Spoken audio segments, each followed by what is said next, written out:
Hey everybody, happy Thursday. Welcome into the trophy lobby at the Woody Hayes Athletic Center. This is the Podcast Daily. In Bill Landis, Jeremy Birmingham, myself, Austin Wood. We're going to dive into it. There's been a lot of conversation about the passing game and what it did and didn't do on Saturday in the opener. So we're going to tackle a simple question. Bill, are you concerned about the Ohio State passing attack? No. Okay, no. Berm, are you concerned about the Ohio State passing attack? I am not. I'm not either. Thank you for joining us on the Podcast Daily. No. Okay, so why is Can I put an asterisk? Yeah. Well, we're going to get into it. I wanted to I assumed that we were all going to be looking at different ways that we think Ohio State will address the passing attack or improve the passing attack or what was hampering it against Notre Dame. And I just wanted to make that up front. We don't think that there's any real cause for concern. So What happened and what will happen? I think they were genuinely caught off guard a little bit by what Notre Dame was doing defensively. You guys know I like the scheme stuff, but I will be honest, I don't know much about coverages, so I don't pretend to. But I like to read and listen to people who do. And what I got from that is that Notre Dame did a really good job of changing things up on C.J. Stroud, on maybe changing things up from what they had done last year. Maybe that's like an Al Golden influence. But I really think there was an adjustment that had to be made in conjunction with Jackson Smith and Jigba not being out there to C.J. Stroud and the receivers seeing stuff that they did not expect to see, and probably Ryan Day as well. And I think you saw them figure it out a little more in the second half, which is what you want to see. But I don't think that's a long-term thing. I think that was a opponent that had a really long time to prepare for Ohio State's passing attack and then got one without Jackson Smith and Jigba, so it kind of worked out in their favor. Yeah, when you lose not just 2 first-round picks from a year ago, but then you take out Jackson Smith and Jigba, you add in guys that haven't played much, and you put a team that had 10 months to prepare for this team that they all have a slight personal bent against. I mean, we talked ad nauseum about Notre Dame and Marcus Freeman and James Laurinaitis and Al Washington and all the guys that knew what goes on here. Mm-hmm. And then you think about the fact that C.J. Stroud still finished completing 70% of his passes for 225 and 2 scores without any turnovers. And you're like, it's not a bad start to the season. But obviously, there's a long-term concern if you don't have receivers that are healthy enough to play. Mm-hmm. And that's where I think you have to look at it and say, man, if going into this season, we would have never thought Ohio State's depth at wide receiver would be a challenge. But if you are consistently, and now totally getting ahead of myself, but if you're consistently down 3 of your top 6, then all of a sudden we have an issue, because I don't believe that at this point any of the freshmen in the class of 2022 are anywhere near ready to contribute for Ohio State. So then you have a much different conversation, but I don't think that's one that we need to even consider until the end of the Wisconsin game. Well, that's what makes it difficult, I think, to evaluate, because in the short term, you are probably going to see Caleb Brown, Caleb Burton, Young Grays potentially playing in the next 2 weeks. And also, C.J. Stroud's going to throw for 1 billion yards against these next 2 teams. So you wouldn't know if things are fixed, and that's regardless of if Jackson Smith and Jigba plays or not, or any scheme that Arkansas State may dial up. They won't have, as much as I talked about the disparity between Ohio State and Notre Dame at 1 through 85 on their roster, those were still top 10, recruiting classes, top 15 recruiting classes, and really good athletes out there. So you had good coaches and good players executing. And you can even sometimes do that with less, like we saw Northwestern do. I keep comparing those 2 games. There are a lot of similarities, I think, to the way Northwestern decided to defend Ryan Day and the Ohio State passing attack and just say, hey, you're going to have to make a choice, and you can throw short all you want, and you can probably move the chains that way, or here's the running attack, and go through it. And in both of those cases, it took a little bit of time for Ryan Day to adjust, but he did ultimately.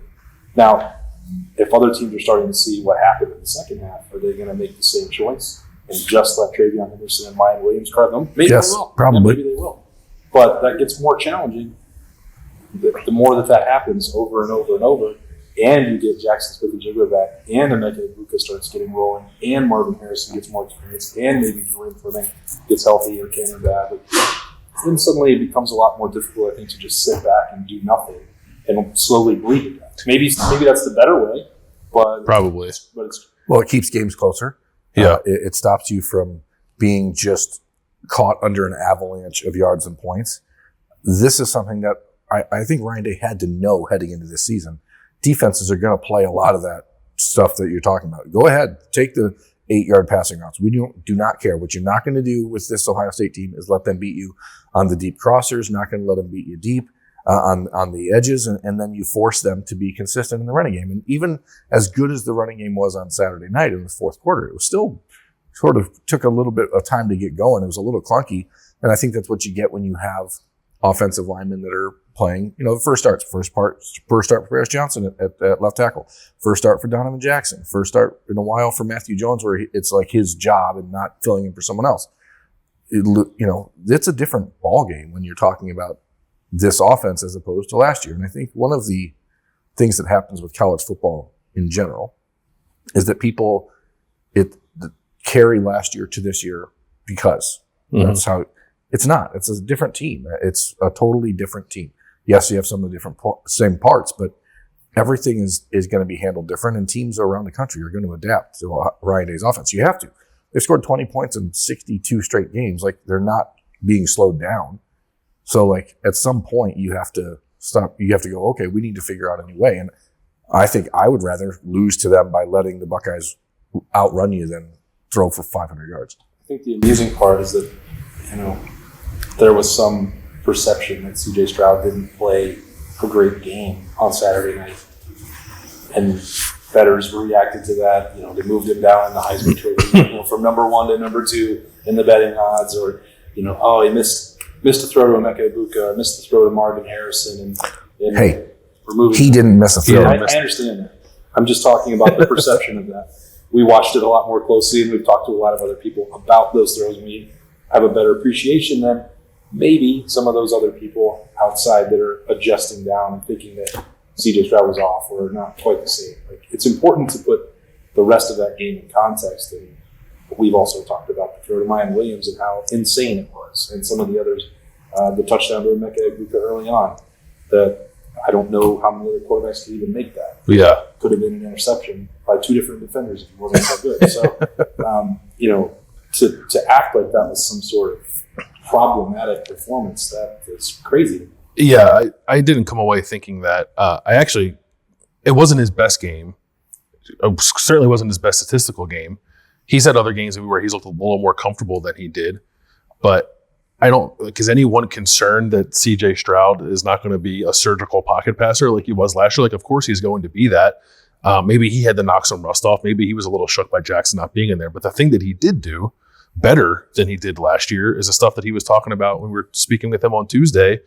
They call it the second part of the route. I think most people call it like second reaction plays. When a quarterback gets knocked off a spot and has to extend a play, CJ was not always very good at that last year. He was excellent at it against Notre Dame, which is a very good veteran and turns out fairly complex defense. And I don't know how you can come away from that feeling anything but encouraged by what he's going to do the rest of this year. Like, he didn't get worse at all the things that he was good at last year, and he showed us a tangible way in which he's improved his game. Yeah. And I get, like, he didn't throw for 400 yards, and they did probably leave some stuff on the field, but I don't really think that means much moving forward. But he also got significantly better through the game on Saturday night, which is an important part of it. And he's the first guy. He said it multiple times in the last week. First games are weird, man. Like, they're a weird vibe. You don't know what you're going to get from the defense. You don't have any tape on them. You don't have an opportunity to really prepare yourself mentally. And you think about everything heading into this season. If C.J. Stroud isn't the number 1 pick in the draft, if he's not a Heisman Trophy winner, if he's not the best player in the Big Ten, if he's not perfect, if he throws an incomplete pass, people are, well, this isn't a good day for C.J. Like, this is a kid who has more expectations on him than heading into this season than I think any quarterback in Ohio State history on one season. And I know Justin Fields was a Heisman finalist in 2020 and had high expectations heading into 2021. They were not like this. No, and that season took on a different tenor too with all the, like, we didn't know he was going to play. Like, this is very different. This is 2019 to 2020, right. He sort of had all the pressure removed from him in 2020. Everything is on C.J. Stroud. And that's how he wants it. But it also is heavy. And it's going to take a minute to adjust to that. And I thought, just as we talked to him, we decided to have our conversation about C.J. Stroud in the middle of between 2 Heisman trophies. I mean, I think it's fairly apropos. But I mean, you could see it. Here you go, CJ. You could see him on Tuesday in our opportunity to talk with him in the team room, that he was super relaxed. Like, this is not a kid that seems like he's letting this get him down or weigh on him. And he said last year, after the Minnesota game, after the Oregon game, he spent a lot of time reading social media and hearing what he was doing it in the middle of this. Well, that might not have been a great idea. But I would now, advise against that. But now he's matured, right? He's matured. He's matured so much, you have to say matured.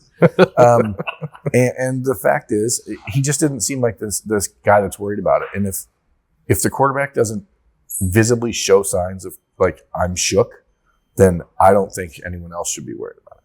Because I think if you are shook, it shows one way or another.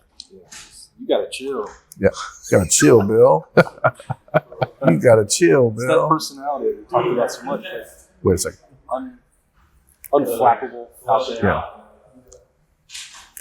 I mean, have you seen, and we were just briefly talking about this before we started recording this, but like, he just seems to own the position of quarterback at Ohio State differently than, and there have been great ones here in the last decade. Great quarterbacks, historically great Ohio State quarterbacks. Have you seen one that seems to own his spot the way he does? No, he does it differently. Like I don't know that I've ever felt anyone was uncomfortable with that, but I don't know if anyone has kind of carried it the way that CJ does. With like, he's obviously super confident in his own physical abilities, but he also seems to welcome like be the spokesman of the team part of it, kind of stand up in front of the team to answer questions about things when things are going well. Yeah, there's a different vibe. JT Barrett did that to an extreme. He was the first one who really became, all right, you're going to do this on every Tuesday, every Saturday. And he had to do it for 3+ years.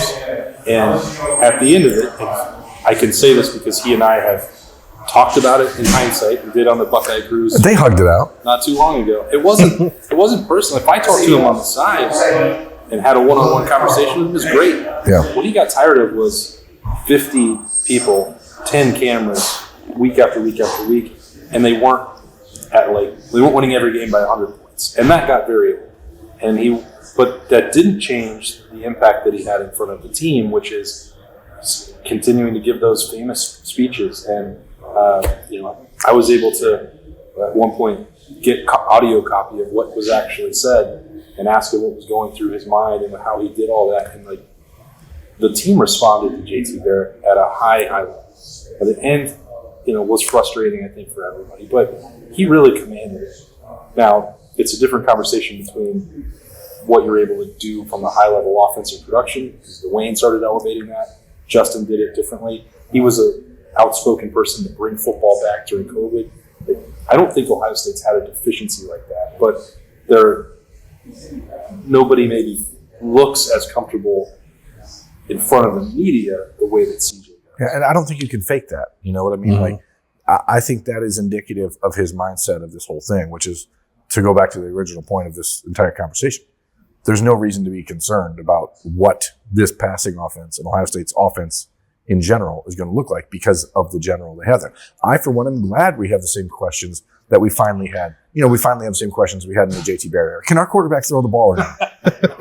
Can he throw it? I mean, it's great to watch the reverse. Like, hey, it'd be great if the quarterback would run. I mean, now, remember 5 years ago, people, 5 years ago, you were asking, hey, can the quarterback throw?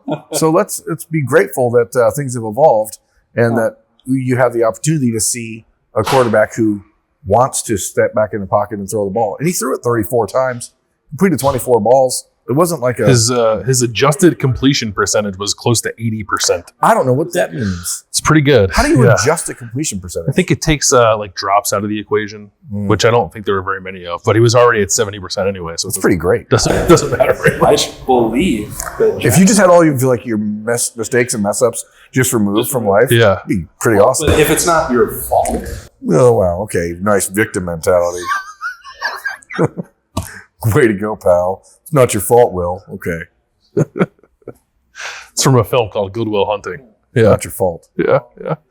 Do you guys, sometimes with this stuff, like, I feel like we're having a very impassioned conversation defending CJ Stroud, which feels a bit unnecessary. It's probably unnecessary, but here's the thing. But it gets necessary. The reason that I bring it up today is because oftentimes what we'd have done in the past with some of these shows is say, well, they're going to be fine. Yeah. CJ Stroud's a Heisman Trophy finalist. Jackson Smith-Njigba is going to be healthy. Those are the issues. We would zip right through. And I think that this is today I thought, well, we have a different show, a new show that we're doing, more opportunity to expand on it. And like, if you look at the opener and you're trying to say, what ways could Ohio State be better? And not just pretending that everything out of it was perfectly fine, which I don't think there's anything to wring their hands about, but the defense held them to 10 points and 250 yards. Well, there's nothing to really talk about there. Like, they're much better. And I think there is an inclination to look at, all right, well, if you're viewing this through the lens of what's going to happen in January, well, Ohio State will have to play better on offense. I think they will. And I think that a lot of times people would talk to, and this happened for me and Berm, I don't know about for you on the other podcast before we joined forces, but it was like, you guys are just minimizing all these things that could be issues. I don't think they're issues, but we can talk about them and why we don't think that they are. Yeah, I think it's worth discussing. I worry sometimes if like there's a very vocal minority of the fan base that influences an outsized portion of the conversation, which I think happens quite a bit. Welcome to America. Yeah, no, I know. But they scored 21 points in that game. Like, I don't think for the number one offense in the country a year ago, and Berm said there's no carryover. Like, okay, why didn't they score? Yeah, no, I think I agree with you. I have that question in my head too. The thing that leaves me wondering, to Berm's point, is like what the identity of this team is going to be. And I think the answer could be somewhat substantially different from last year's, when you don't have not only good receivers like Chris and Garrett, but good veteran receivers like Chris and Garrett who have kind of seen everything and aren't fazed by much to help bring along a quarterback like CJ. Like, if it's CJ and Jackson and some receivers trying to figure it out, who I think will, but then you have a pretty good offensive line, we think, and a couple of stud running backs. Like, maybe, I don't think it's going to be like 19 when they ran the ball a ton, but more balanced than they had last year, probably. Ryan Day clearly wants to have an offense that's led by the passing game. But at the core, he's still a football coach who understands you have to find balance in this offense. And I'm going to guarantee you, if you think about what happened on Saturday night, and I know every day we've been like, well, this is the last time we're going to talk about the Notre Dame game, but it's hard Turns to talk. out Arkansas State doesn't matter. It's hard to talk about Arkansas State that much, and we'll talk about it more on Bold Predictions and on other shows. But I still don't think we'll mention it. but the reality is, Ohio State can't win a national championship if they can't run the ball. And I personally, if I'm in America, listen, I grew up dreaming of this place and being a monster Ohio State fan. I'm not afraid to admit it. I understand where my bread is buttered. But I want to say this. If the takeaway from Saturday should be, holy crap, I'm glad Ohio State proved they can run the ball, more than it should be, holy crap, can Ohio State throw the ball? Like, that one game in, the reaction should be, whew, last year's problems are fixed, potentially, and not, oh, now we have to worry about this year's problem, because this is not a problem. And if you didn't think there was already, and you still made it to the end of this video, thank you. And if you disagreed with that, hopefully we brought some reasons to maybe change your mind and feel good that Ohio State might be able to bounce back offensively against the mighty Red Wolves of Arkansas State. Yeah. Mere 44-point favorite. They'll be here soon. Can't wait to talk about Arkansas State. I'm Bold Predictions for Friday my morning. bold prediction is that Brum will not talk about Arkansas State on Bold Predictions. This guy doesn't know anything. You can see that on Friday. This has been Bold Predictions. No, it's not. What is the Podcast Daily? Yeah, this is the Podcast Daily. Sorry, sometimes we film a lot of content at once. Spoiler alert. That's Bill Berm. I'm Austin. Thanks for joining us. We'll see you tomorrow. That's going to be Bold Predictions.